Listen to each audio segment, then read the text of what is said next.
With the Nintendo Switch riding high on the success and popularity of games like Breath of the Wild, Mario Kart 8 and Splatoon 2, and with the way the developers are starting to flock to the platform, all it's missing is one more big hit to put the icing on the cake. That game is Super Mario Odyssey, and it's the perfect way to cap off an already fantastic year for the console by making it even better. The game actually starts really suddenly, with Mario on the receiving end of a punishing beatdown by Bowser before Peach is kidnapped yet again. Yes, she is still the ever-reliable damsel in distress in this game. And Bowser then sets sail on a flying galleon to make good on his plans to wed the Mushroom Kingdom's ruler. However, Peach isn't the only one that's kidnapped in Bowser's devious scheme, as he's also stolen a living tiara to be part of Peach's wedding ensemble, and plans to visit many of the other kingdoms of the world, waging wars and stealing everything that he needs to put on a wedding.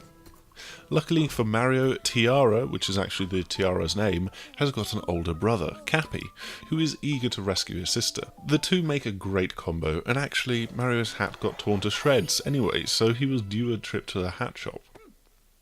Mario's main moves since the start of the 3D era return, and they feel as great as ever, from the iconic hop, skip and jump to the butt stomp, and the more recent moves like letting Mario curl up into a ball and roll around the world. However, Cappy adds so much more on top of that, opening up a ton of new possibilities as Mario throws him around. Cappy can be thrown as a weapon, which is a fantastic inclusion for those who find the precision needed to jump on a Goomba's head quite tricky, and it can also be thrown straight, he can home in on enemies, or it can be thrown in a spiral around Mario. He can also be held in place and make for an impromptu platform to Mario to bounce off, adding to the potential complexity and nuance that players can create for themselves in the platforming, with the ability to chain together leaps, throws and dives to get to otherwise unreachable areas of the world. If there's one complaint here, is that some of these extended techniques that are now added are actually really quite fiddly to pull off and require a much greater deal of dexterity with your thumbs. Additionally, light motion controls are thrown into the mix, and while there are button and stick parallels, things like Cappy's spiral attack are much trickier to pull off with the traditional controls compared to just shaking the controller back and forth. Thankfully, none of this really gets in the way of enjoying the game. Of course, Cappy's greatest trick is allowing Mario to possess and capture other creatures and objects, and it instills an inherent playfulness in how you approach the game.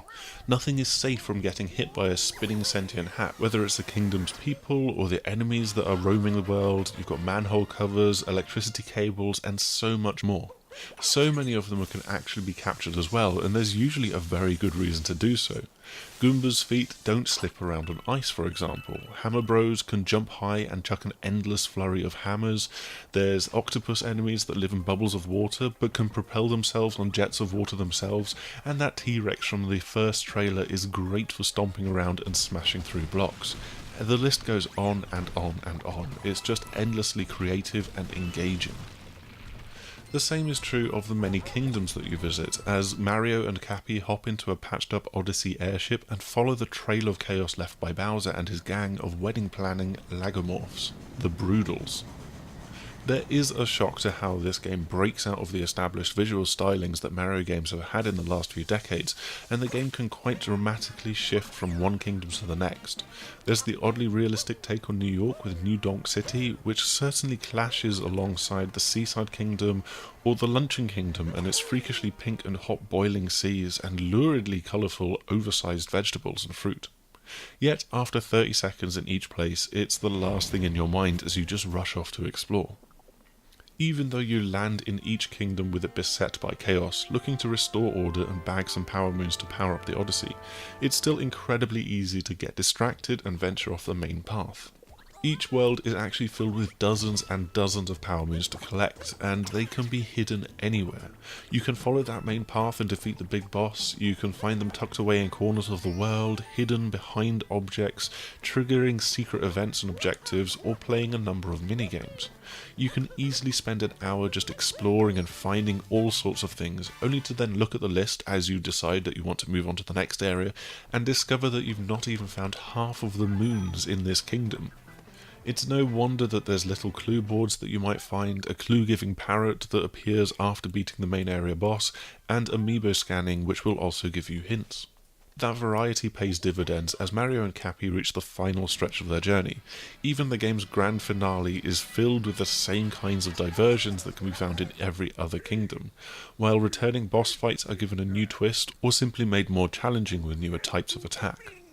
It does start to feel like it's outstaying its welcome, as it draws out the time until you actually get to face off with Bowser, but if you think Nintendo had finally run out of ideas at this point, you would be sorely mistaken. There's a huge number of nods and winks to previous Mario games and even other Nintendo games. As a well-publicised example, certain pipes can lead to playing in 2D, running and jumping on a flat plane along a wall in an homage to Mario's origins. But that could just as easily be a reference to The Legend of Zelda: A Link Between Worlds and the way that Link could merge into walls in that game. There are plenty of other examples of this throughout Super Mario Odyssey, which, for the purposes of this review, we will avoid spoiling, but fans of Nintendo's games will invariably end up with a big grin on their face as they recognise the references and the homages. Plenty of other touches will put smiles on faces too, from the music to the sense of humour in some of the cutscenes, from the way that you can play dress up with Mario, mixing and matching from dozens of different outfits, to the exceptional photo mode that is always accessible by pressing down on the D-pad.